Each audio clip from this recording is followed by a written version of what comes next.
challenge them on it. You know, we've heard of cases where people have challenged them and they've left it at the existing level.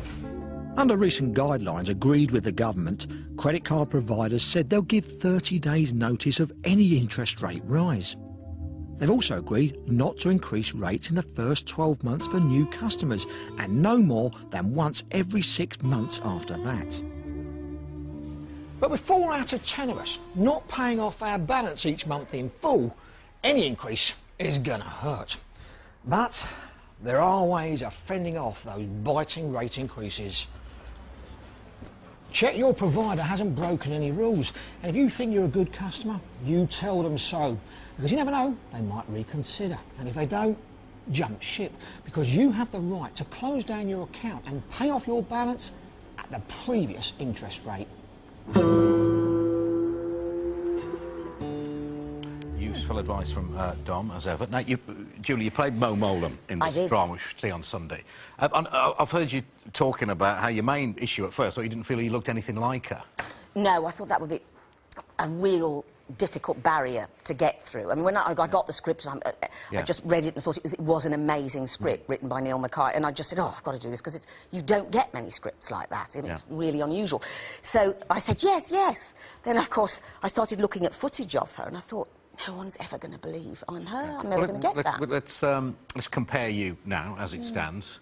Her and you in the studio. Well, it doesn't look as bad there, does it? Yes, but my hair's different. Oh, well, no, it doesn't really. It's not going to do with that. No, but actually... Got your character...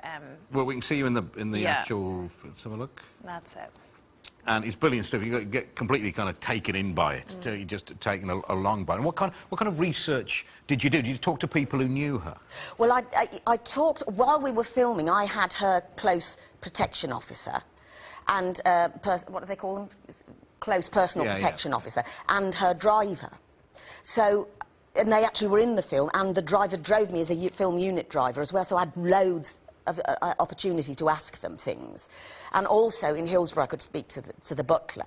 And I had a huge amount of footage as well. I mean, that's what really... And the thing is that the script was so good that the character you really get a feel, and that's what you've got to have first. And you met her, didn't you? And it kind of tallied. I met her quite a few times. She had such a down-to-earth approach with the other politicians as well as just the ordinary person on the street. And in fact, it kind of, you can see a little bit of this in the clip we have here. We have to look forward, not back. Know who's doing the lecturing? No, I'm not here to lecture you. And that'll be a first coming from a British Secretary of State. Oh. So with that, I expect. Oh. Sometimes, aren't there just times when all you want is a bloody good scratch?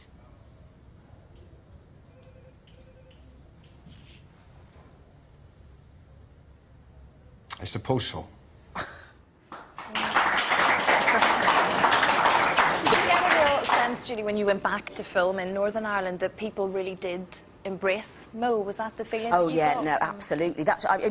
I think that made it clear for me that the Good Friday Agreement would not have happened, not in that time scale, without her. Yeah.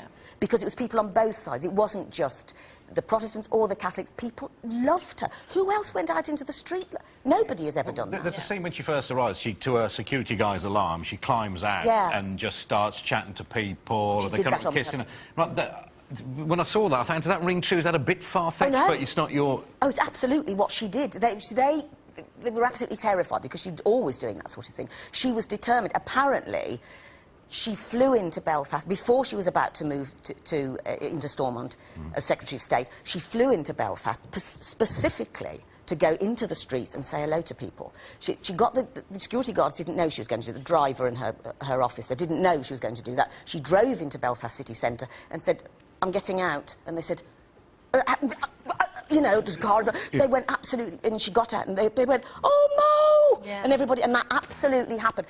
And then she went straight back to the airport and flew back. She's such a presence. I remember her coming into the studio on a few times when I was working in various programmes, and you knew she'd arrived before you saw her. Yeah. And that was just, you don't get that all the time. It's a bit like you, Julie, you've got that kind of aura. I felt your presence. How dare you? No, I You hardly know me. It was you, was it? It was. It was I confess. It is the most compelling watch, I really mean that. You're just superb in it, Julie, and Mo is on Channel 4 this Sunday at 9 p.m. A problem we've highlighted more than once on the One Show is the serious shortage of organ donors. One effect of this shortage is that surgeons are increasingly forced to use so-called marginal organs from less than perfect donors to make up numbers. As Lucy Siegel's discovered, even when there's no real alternative, some feel it's not always a risk worth taking. You're waiting for an organ transplant. You're finally offered the heart or liver you've been waiting for. Your prayers have been answered. But is it the organ you wished for? Or is the donor a 60-year-old smoker and heavy drinker? I did a film last year where we looked at our reluctance to become organ donors.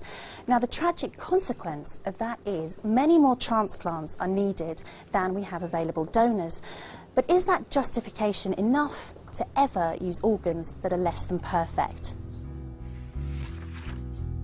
Karen Richardson's husband John had been on the transplant waiting list for 2 years when one day he got the call. John answered the phone and he couldn't talk. He gave me the phone.